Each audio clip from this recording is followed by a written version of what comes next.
Hey guys, this is Hippie Hunter 7. Today I'm going to be discussing a topic that it seems like a lot of people have difficulty with, and that topic in question is, why do I get ammo racked so easily against other ships, even when I'm in a cruiser? Well, the answer to that is, you shouldn't. Most people who complain about getting ammo racked very easily in cruisers either A, don't know how to use their cruiser, B, get unlucky, or C, they were in close range. Getting ammo racked randomly out of the blue on a frequent occurrence is not a thing. Normally what happens is that when you're in a cruiser and you're getting ammo racked constantly, it's usually an error of the player. Today I'm going to show you an example in the HMS Belfast how to prevent that. The Belfast is pretty good armor. It's got four triple 150mm turrets, and it's got pretty good side armor. Though the armor, as in tanks, shouldn't be relied on. It does make things easier for this ship. Now the big thing to deal with getting ammo racked, especially at range, or if you're at range, close range, anything, is to make sure you're constantly switching direction. Now right now I can tell the majority of the enemy spawns are to my right, so I'm turning that direction. At long range I like to head bow in, mainly because I'm a smaller target, and at longer ranges also, you're a harder target to hit. Once you get somewhat under 8k, I don't like going bow into targets, mainly because in there most shells can penetrate your bow armor on pretty much any ship, and at the same time, if you do get hit there, it most likely will hit your ammo racks. So, moral of the story there is, above 8k I like going bow in to a target if I want to close range, under 8k I like zigzagging back and forth. Now back to changing positions. If you're going in a straight line, your opponent will have the ability to slowly walk shells on you. He'll acquire you first in his scope, he'll dial in the range, see where those shots land, and then he'll gradually move his sights back and forth until he gets to the sweet spot and lands in your ammo rack. What I see in War Thunder is that a lot of people don't realize that if you switch direction, it does one of two things. One, it throws off their aim and makes them have to lead differently. And two, it may have them recalibrate their range. Specifically, let's say you change direction and head further away after you were heading towards them. This means they now have to account for a change in direction and you going further away, which might take them a second or even 10 seconds to realize. So in this clip right here in the Belfast, what I'm doing is I'm shooting at a destroyer. I believe it's an Akazuki. Yes, I think it's an Akazuki. Now, I changed direction here because I noticed he probably saw me beforehand and his guns were pointed in my general direction. The reason why I changed direction for him is that I'm not exactly worried that his guns will kill me, but the fact is he probably had me sighted for his torpedoes earlier, which means that he launched his torpedoes going in the path that I was going beforehand, so, of course, changing direction was warranted. The other thing I want to bring up here is that when you're changing direction, is that you want to do it regularly. Because you can do it once, but then once they reacquire you, what's good is that going to do you? So you got to do it again. So right now I'm just shooting at the Akazuki some more. Now keep in mind, if I go out and I check my map, or if you see I zoom out like this, yeah, right here, that's because I'm looking for incoming tracers on the horizon. When you're in your sniper scope, it's a scope. You can't see outside of that. When you go out of that view, you can see other incoming tracers at range coming at you, what angle they're coming at, what direction, and what type of shell they are. So I always like doing that so I have an idea of where other shells are coming at me. For example, I just saw a shell come in right there. I zoomed out to see where that was coming from, then I zoomed back in. If you're tunnel visioned inside your scope the entire time while you're in a ship, you're going to have issues. So right now, I noticed I've been taking fire, and I know that at this point this guy is walking shells on me. So my first order of business is to pop smoke and do a U-turn. You don't always need to pop smoke, but if you feel like there's another ship nearby that's friendly that could possibly take the fire off you, it's better to just pop smoke and let them focus him instead of continuing firing at you. Now, bad players will try and continue to shoot at you through the smoke. They can do that, but it's not going to get them anywhere. So Belfast is probably in the middle of the pack in terms of turning radius. It has some issues, but I want to point this out here. You'll notice right there on the left of the screen is that some shells went wide of me. If I had kept on going in a straight line, those still would have hit me. So constant deviations in directions is always important. Always, always, always important. Now at this point I'm realizing that if I keep doing my turn and do a full 360, I'll probably end up going back into enemy fire. And they have me at that range. So what I decided to do is open the gap and extend. Extending creates an issue for the other captain because now they can't see me. They'll have a little bit of targeting with me in the cloud before they lose the ability to target me through the smoke. They can't see me, so they have to assume, am I going left, right, or am I going straight back? And they need to adjust for that. Even if that gives me 10 seconds, that's an important thing to realize. The other thing that constantly changing directions helps with is that it allows you to angle your armor. Now, obviously you don't want to have your armor angled forever, and especially against straight-up gun duels, because if you're angled too far, then you're going to lose the ability to use either your front or your back turrets, depending on how far the angle is. However, constantly changing the position of your ship constantly increases and decreases your armor on your ship to incoming shells.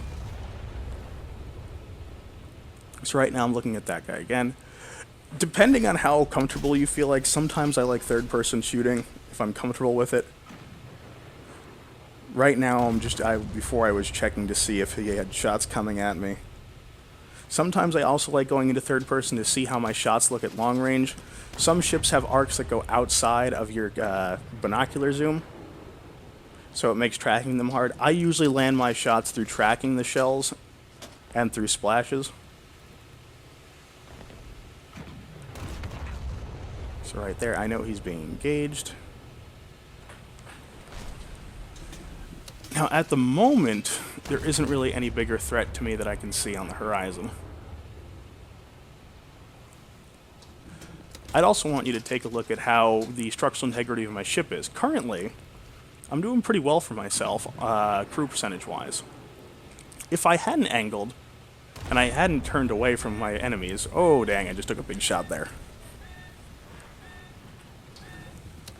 I believe that one landed amidships, and it was probably an HE shell, and it might have hit some of my fuel tanks and the engines.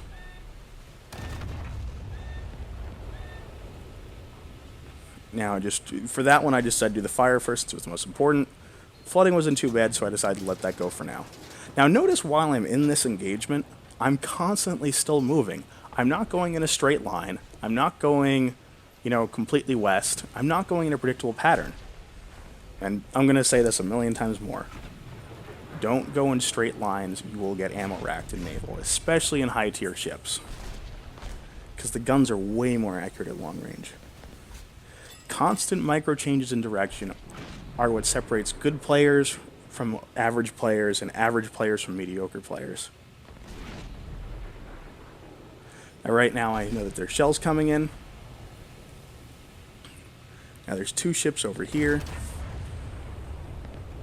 Let's take a look at what that one is again.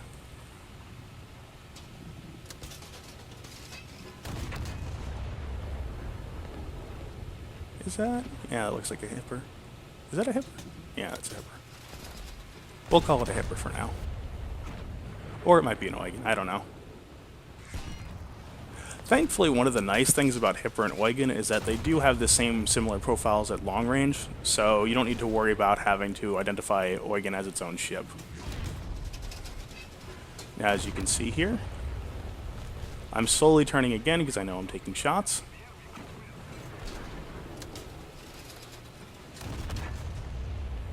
Now, the issue with the Hippers, especially if you're in something like a Southampton or Belfast, is the AP rounds in the Southampton and Belfast are not the greatest.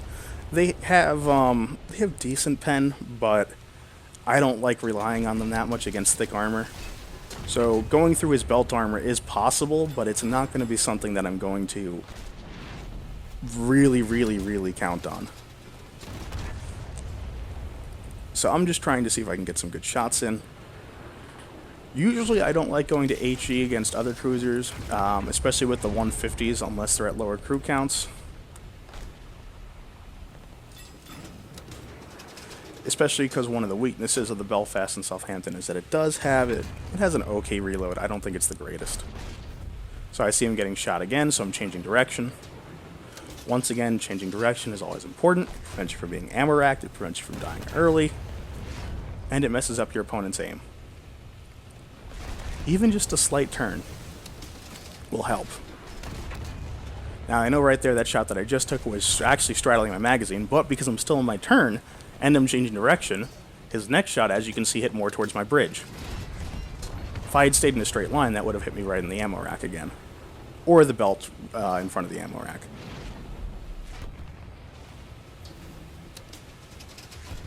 So I'm shooting at the hipper again. Now, as I said, just took another big hit. The biggest issue with hipper is that at close range, its armor really shines, mainly because of the turtleback design. It isn't as great at long range as some would think, but at close range, especially with guns that are on the Belfast, you really struggle to pen them at close range. So I believe I'm going to do 1 or 2 more salvos of AP. Oh, no. Okay, never mind. So switching targets now. So I'd like you to note how much damage I've taken just from tacking back and forth and switching directions. Once again, just seeing where those other shells are coming from. Now, notice I'm still changing directions, even though I'm crippled. I'm still trying to change directions as much as possible. Also, you can now see my crew percentage is really, really low. Notice at this point, though, I'm not giving up. So I'm trying to do the #1 thing that will throw them off the most. Turning backwards completely, pulling away and switching directions. He's going to have to switch his reins like that. And going stern on to him, to create the smallest target possible. Right now, I know that my crew percentage is so low that it's not going to matter what I do next. I'm probably going to die, but I'm going to go out with a fight. However, though, I want to make sure that I don't get hit during this, because if I can last long enough, it can allow my teammates to get more hits in. Also, I'm not sure if you saw that score-wise, but I'm currently at the top of the scoreboard with, I believe, only 1, maybe 2 kills at the moment, just because of how much damage I've taken. You don't need to get like 15, 20 kills to do good in Naval.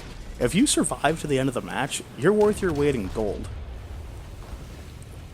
A player that gets 15 kills but then dies early and doesn't contribute anything besides feeding on a bunch of destroyers or PT boats is worth way less than a player that sits in the cap and stops the cap for a long time, or even the entire match.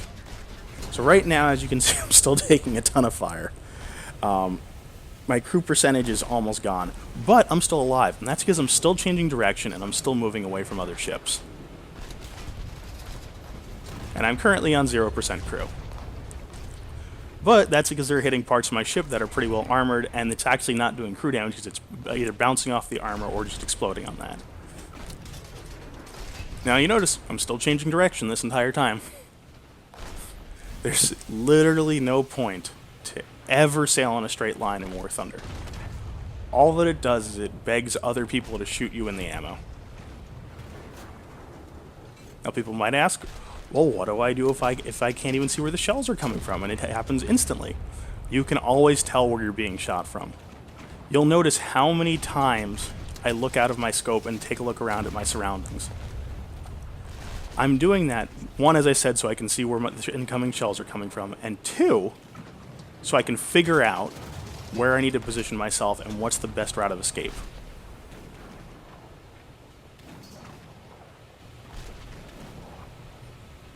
And I believe we're at the end now. Anyways, this is my first video. I hope you guys enjoyed it. I hope you learned something today. I plan on making more videos later. Hope to see you guys in the future.